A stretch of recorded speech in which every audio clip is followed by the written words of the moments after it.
ውድ ቻናላችን ቤተሰቦች እንኳን ወደ ቻናላችን በደህና መጣችሁ። አሁን ሊቨርፑልን በተመለከቱ ዘገባዎች ተመልሼ መጥቻለሁ። በዛት የምንመለከታቸው ሊቨርፑሎች ካያሹ ሳኑን ለማስፈረም የሚደረገውን ፍክክር እየመሩ ይገኛሉ እየተባለ ነው። እንደዚሁም የቀድሞ የሊቨርፑል ተጫዋች ሊቨርፑሎች የግድ የቀኝ ፉልባክ ተጫዋች ማስፈረም አለባቸው የሚል አስተያየትን ሰጥቷል።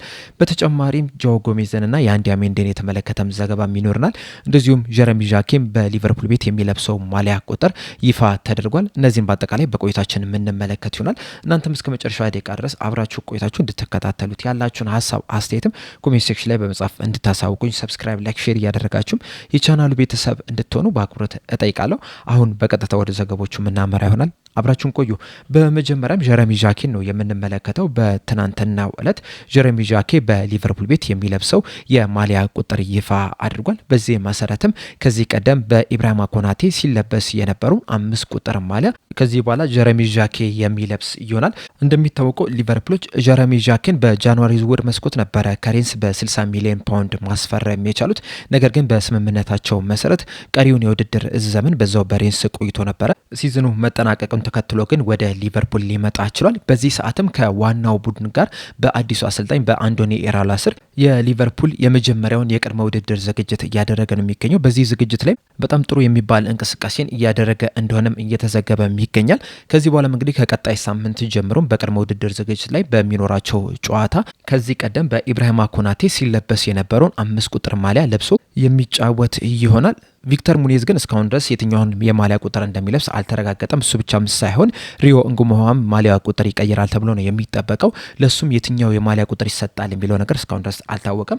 እስከ 30 ቁጥር ባሉት ግን 11 ቁጥር፣ 13፣ 16፣ 23፣ 24፣ 26፣ 27 እና 29 ቁጥሮች ክፍት ናቸውና ከነዚህ ቁጥሮች መካከል እንግዲህ መርጠው ይለብሳሉ ተብሎ ነው የሚጠበቀው። ምናልባትም ክለቡ የሚለቅ ካለ ደግሞ ያም ቁጥር ደግሞ ለአዳዲስ ተጫዋቾች ይሰጣል ተብሎ ይጠበቃል። በመቀጠልም ጆዋው ጎሜዝን ወደ ተመለከተው ዘገባ ስናመራ ይህ ተጫዋች እንግዲህ ከዚህ ቀደም ከሊቨርፑል ጋር በስፋት ስሙ ሲያያዝ የነበረ ተጫዋች ነው።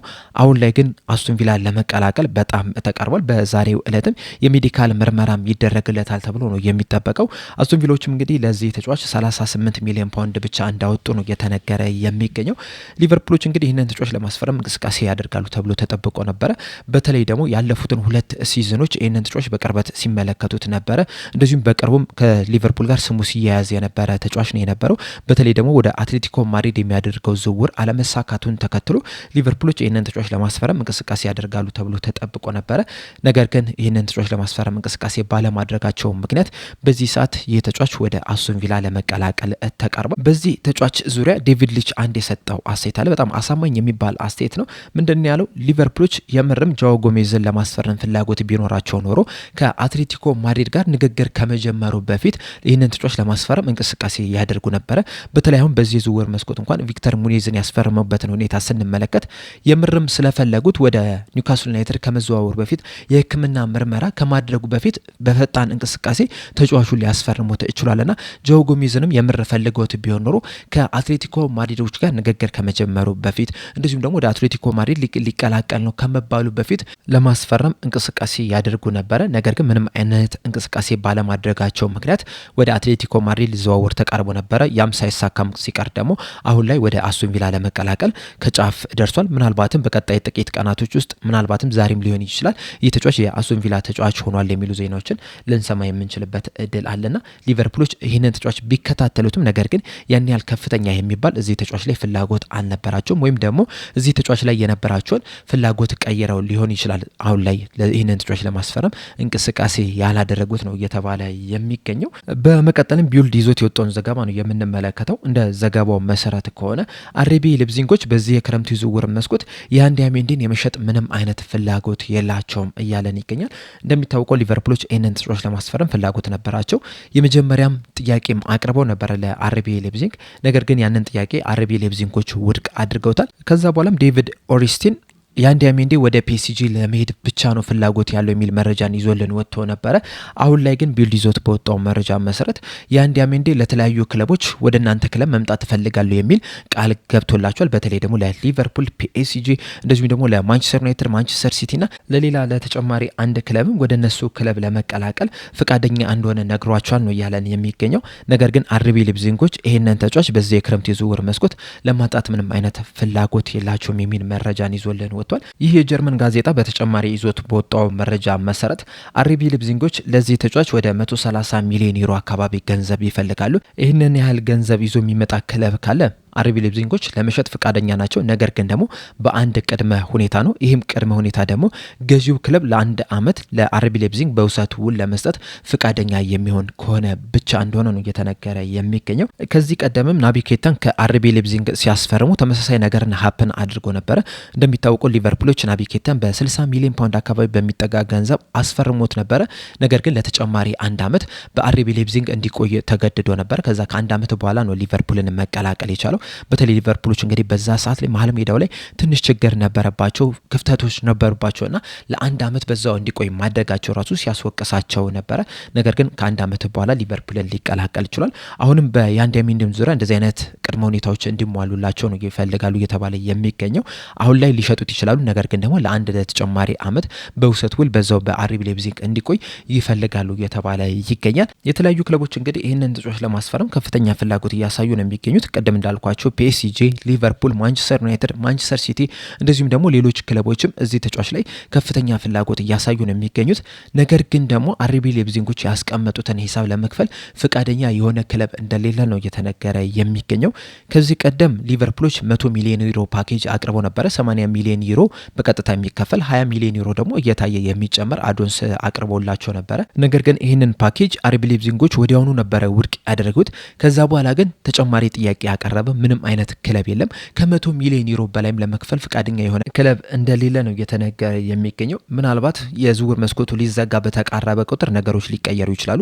ምናልባትም በቀጣይ ሳምንታትም ነገሮች ሊቀየሩ የሚችሉበት እድል ሊኖር ይችላል። እስካሁን ድረስ ግን የአርቢ ሊፕዚንግን ጥያቄ ለመቀበል ፍቃደኛ የሆነ ክለብ እንደሌለ ነው እየተነገረ የሚገኘው።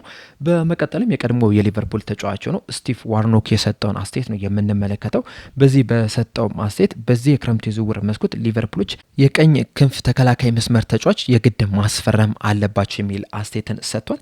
አያይዞም በሰጠው አስተያየት የተከላካይ ዲፓርትመንቱ ላይ የተለያዩ ችግሮች አሉባቸው። አሁን ለምሳሌ የመሀል ተከላካይ ስፍራውን ስንመለከት ብዙ ክፍተቶች አሉባቸው፣ ተጫዋቾች ይጎሏቸዋል፣ የግድ ማስፈረም አለባቸው።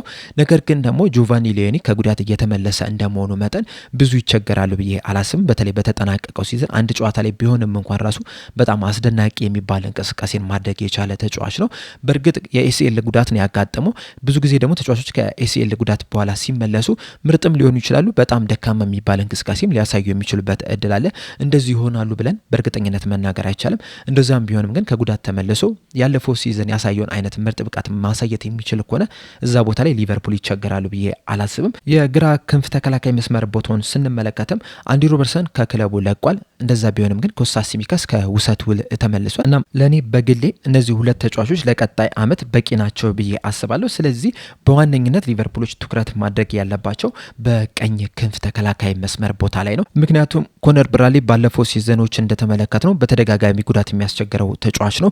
ጀረሚ ፍሪምፖንግ ግን ባለፈው ሲዝን ጉዳት ሲያስቸግረው ነበር። ከዛ በተጨማሪም ተፈጥሯዊ የቀኝ ፉልባክ ተጫዋች ነው ለማለትም ትንሽ ያስቸግራልና እዛ ቦታ ላይ ክፍተት አለ። ሊቨርፑሎችም ያንን ቦታ መቅረፍ መቻል አለባቸው። ባለፈው ሲዝን በተደጋጋሚ እንደተመለከትነው የመሀል ሜዳ ተጫዋቾች ናቸው ያንን ቦታ ከቨር ሲያደርጉ የተመለከትናቸው። ለምሳሌ አሁን ዶሚኒክ ሶብዝ ላይ በዋነኝነት በቀኝ ፉልባክ ቦታ ላይ ሲጫወት ተመልክተናል። ወደ መጨረሻዎቹ ጨዋታዎች አካባቢ ደግሞ ከርቲስ ጆንስም እዛ ቦታ ላይ ሲጫወት ተመልክተናል።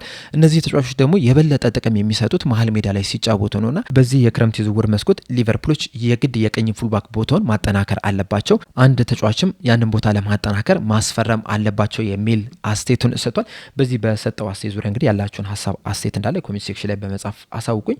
በመቀጠልም ቲም ቶክ ይዞት የወጣውን ዘገባ ነው የምንመለከተው። በዘገባው በዘገባው መሰረት ሊቨርፑሎች ኳሺሽ ሳኑን ለማስፈረም በሚደረገው ፉክክር ላይ ቀዳሚ ስፍራ ላይ ተቀምጧል። ፉክክሩን እየመሩት ይገኛሉ የሚል መረጃን ይዞልን ወጥቷል። እንደሚታወቀው ሊቨርፑሎች በዚህ የክረምት የዝውውር መስኮት አንድ የመሃል ሜዳ ተጫዋች ያስፈርማሉ ተብሎ ነው የሚጠበቀው። በተለይ ደግሞ የተከላካይ አማካኝ ተጫዋች ለማስፈረም ጥረት ያደርጋሉ ተብሎ ይጠበቃል። ሳኑም በዋነኝነት የሚጫወተው በተከላካይ አማካኝ ስፍራ ቦታ ላይ ነው። በዓለም ዋንጫው ላይም እንግዲህ ከጃፓን ብሔራዊ ቡድን ጋር በጣም ጥሩ የሚባል እንቅስቃሴን ማድረግ የቻለ ተጫዋች ነው። በተለይ ከብራዚል ጋር ባደረገው ጨዋታ ላይ አንድ ጎል ማስቆጠርም ችሏል። እናም ለሀገሩም ለክለቡም ጥሩ እንቅስቃሴ ማድረግ የቻለ ተጫዋች ነው። በዚህም ባሳየው እንቅስቃሴም የተለያዩ ክለቦች ይህንን ተጫዋች ለማስፈረም ፍላጎት እንዳሳዩ ነው እየተነገረ የሚገኘው። ከሊቨርፑል በተጨማሪም አርሰናል፣ ቶተናም፣ ቦርሲያ ዶርትመንድ፣ ብሬንትፎርድ፣ ብራይተን እንደዚሁም ደግሞ ኒውካስል ዩናይትዶች ይህንን ተጫዋች በቅርበት እየተከታተሉት ይገኛሉ። እንደዚሁም ተጫዋቹን ለማስፈረምም ከፍተኛ ፍላጎት አሳይቷል ነው እየተባለ የሚገኘው። እናም ከነዚህ ክለቦች መካከል ነው እንግዲህ ሊቨርፑሎች ይህንን ተጫዋች ለማስፈረም ቀዳሚ ስፍራ ላይ መቀመጥ የቻሉት ወይም ፉክክሩን እየመሩ የሚገኙት። ሜንዞችም እንግዲህ ከዚህ ተጫዋች ሽያጭ 51 ሚሊዮን ፓውንድ እንፈልጋለን እያሉ ነው የሚገኙት። በዚህ ገንዘብ የሚሸጥ ከሆነ ደግሞ ለሜንዝ አዲስ ሪከርድ ሽያጭ ሆኖ ይመዘገብላቸዋል። ከዚህ በተጨማሪም እሱም ወደ እንግሊዝ መጥቶ መጮት እንደሚፈልግም ነው እየተነገረ የሚገኘውና ምናልባትም ይህ ተጫዋች ወደ ሊቨርፑል ባይሆን እንኳን ራሱ ወደ ሌላ የእንግሊዝ ክለብ ሊዘዋወር የሚችልበት ከፍተኛ እድል አለ።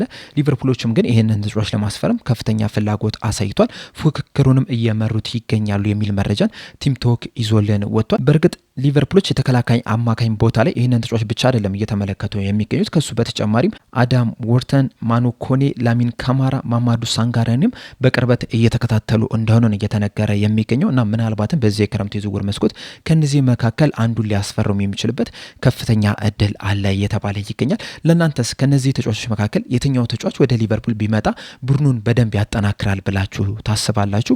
መልሳችሁን እንዳለ ኮሜንት ሴክሽን ላይ በመጻፍ አሳውቁኝ። በአጠቃላይ እንግዲህ ለአሁን ይዤላችሁ የመጡት መረጃዎች እነዚህን ይመስሉ ነበረ። እስከ መጨረሻው ደቂቃ ድረስ ስለተከታተላችሁኝ ከልብ አመሰግናለሁ። በቀጣይ በሌላ እስከምንገናኝ ድረስ ሰብስክራይብ፣ ላይክ፣ ሼር እያደረጋችሁ የቻናሉ ቤተሰብ እንድትሆኑ በአክብሮት እጠይቃለሁ። እንደዚሁም ዲስክሪፕሽን ላይ እና ኮሜንት ሴክሽን ላይ በሚገኙ ሊንኮችም የቴሌግራም እና የኢንስታግራም ቻናላችንን እንድትቀላቀሉ እየጠየቅኩኝ እዚህ ላይ አበቃለሁ። ቸር ያቆየን።